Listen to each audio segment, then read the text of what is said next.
Olá, o Globo Universidade de hoje está em Petrópolis, na região serrana do Rio de Janeiro, para visitar o Laboratório Nacional de Computação Científica, o LNCC.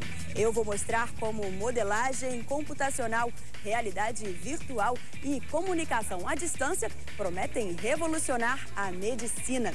Você vai ver que exames de diagnóstico ganham formas tridimensionais e podem ajudar médicos no planejamento de cirurgias. Você vai conhecer ainda outras áreas que também se beneficiam dessa parceria com a computação científica. Este pesquisador desenvolve um programa para turbinar o treinamento de atletas olímpicos. Uma professora aposta no alto desempenho dos computadores para desvendar o código genético. Ela usa sofisticadas ferramentas computacionais para entender a ação de remédios dentro do nosso corpo. Está no ar o Globo Universidade.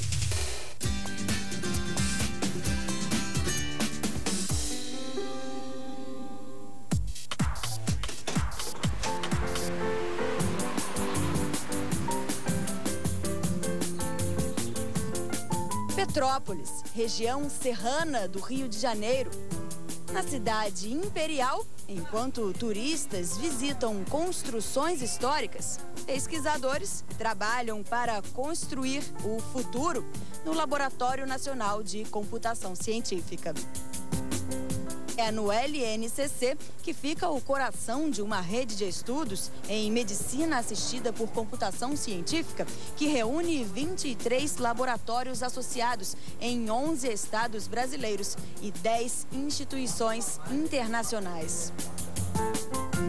Neste laboratório, exames como tomografia, ressonância e ultrassonografia ganham três dimensões, a partir de técnicas de processamento de imagens. Depois, as informações desse modelo 3D, no caso de um aneurisma cerebral, vão ser inseridas neste outro modelo, o sistema arterial simplificado. Com tudo isso, dá para representar de forma precisa a velocidade, a pressão, o movimento do fluxo sanguíneo. A modelagem computacional desenvolvida aqui no LNCC pode fornecer dados para os médicos estudarem doenças e tratamentos de forma não invasiva e até planejarem cirurgias. Paulo, como tudo isso é possível? Essa informação detalhada pode ajudar os médicos no processo de novos tratamentos para as doenças do sistema cardiovascular humano, ajudar a fase de treinamento dos médicos, procedimentos cirúrgicos podem ser realizados através aqui do modelo 1D. O que a gente pode ver aí? Nesse caso, nós estamos simulando o aneurisma, que é uma patologia, que é um crescimento anormal de uma certa pedaço da artéria. Então, podemos ver aqui os campos de velocidades associados, os diversos valores de velocidade, sendo as velocidades mais baixas em azul e vermelho os valores mais altos. Então, isso dá a ideia ao médico, a complexidade exercida nesse modelo, a complexidade que existe de velocidades dentro do aneurisma, que vai permitir o médico a realização de da diagnóstico de forma mais facilitada e também permitir os médicos um conhecimento melhor da situação. Nesse outro caso, são deslocamentos de partículas, que a gente está simulando as plaquetas. As plaquetas são as partes do sangue que estão relacionadas com a parte de curar lesões nas paredes arteriais. No caso, são 3 batimentos cardíacos. A gente vê que muitas partículas ficam na região do aneurisma. Isso é um comportamento que está diretamente relacionado com a criação da doença e com o desenvolvimento. Então, quando essas partículas ficam na região do aneurisma, podemos ver que isso vai ser prejudicial para o paciente, porque a patologia dele pode se desenvolver. Então são os resultados, são as classes de visualização que a gente pode fazer e oferecer justamente essa forma, através de técnicas de computação gráfica, facilitar o entendimento desses modelos. E se a proposta é interagir, a parceria entre computação e medicina mostra que pode ir bem mais fundo. Bisturi em mãos e um corte no paciente, tudo em simulação, claro. Com esse dispositivo e com base em muita matemática, dá até para ter a sensação da resistência do tecido. A ideia é que isso possa ajudar na formação de futuros cirurgiões. Como é que você explica isso? Esses tecidos são todos montados aí de forma matemática? Como é que funciona para um leigo entender? Na verdade, a gente usa fórmulas matemáticas que são disponíveis em bibliotecas específicas da ferramenta e elas disponibilizam, a partir de fundamentos de computação gráfica, diferenças entre objetos virtuais que colidem e que criam a resistência, o chamado force feedback, que é utilizado na ferramenta. A tendência é que a gente também consiga utilizar essa tecnologia para que a gente consiga depois simular os tecidos humanos, os órgãos humanos. Acha que já viu tudo? Então, espera só um pouquinho. Você vai ver que a parceria entre computação e medicina pode ganhar vida e ir ainda mais fundo. O que eu mais gosto na RCC é o ambiente que ele está inserido. Desde salas como essa, que eu passo a maior parte do meu dia, passando pela sala de aula, a biblioteca, os laboratórios, enfim.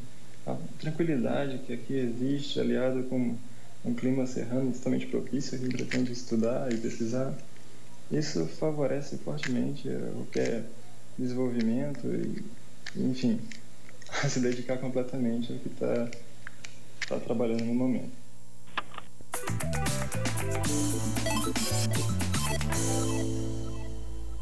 Meu nome é Ana Tereza Vasconcelos, eu trabalho no Laboratório Nacional de Computação Científica, na coordenação do Laboratório de Bioinformática e Genômica Computacional.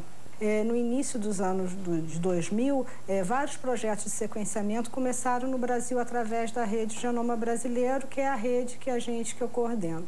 E dentro dessa rede, a gente sequencia, através de sequenciadores, vários genomas de vários organismos que são importantes, não só pelo ponto de vista biotecnológico, mas também relacionados a áreas de saúde. Então, esse é o sequenciador que ele é capaz de gerar uma quantidade muito grande de sequências em um curto espaço de tempo. Então, nessa placa, o DNA, o material genético, é inserido, é processado, existem umas etapas que são realizadas aqui no laboratório e após algumas horas de processamento nesse equipamento, então, nós somos capazes de obter, por exemplo, o genoma de uma bactéria. O genoma de um organismo qualquer é o manual de instrução, são as letrinhas que estão contidas dentro do núcleo da célula de qualquer organismo. Qualquer problema que existe na organização dessas letras pode acarretar, por exemplo, num tipo de uma doença. Tem vários projetos em andamento, um deles, que é extremamente bonito, é o sequenciamento do câncer de mama. Nesse caso, duas células de uma mesma paciente foram extraídas, uma célula normal e uma célula cancerígena. E nós passamos, então, a sequenciar essas duas células para fazer uma comparação. E o que a gente quer, na realidade, é tentar entender quais são os genes que estão mutados, quais são os genes que estão diferentes entre uma célula normal e uma célula cancerígena da mesma pessoa. Com essas informações, a gente pode tentar entender como é que essa doença está evoluindo.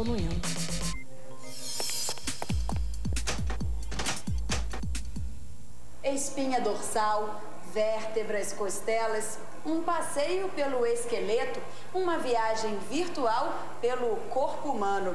Você em casa, com certeza, não consegue enxergar esse modelo em 3 dimensões. Mas aqui, nessa estrutura construída pelo LNCC e usando lentes especiais, eu posso ver as imagens em 3D. O que chega a parecer brincadeira, um jogo de videogame poderá, no futuro, ser usado para o ensino de medicina numa aula de anatomia, por exemplo.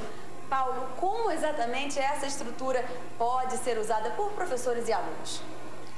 Esse sistema, ele tem a finalidade de possibilitar a imersão do usuário, podendo ser alunos ou médicos ou numa aula de anatomia.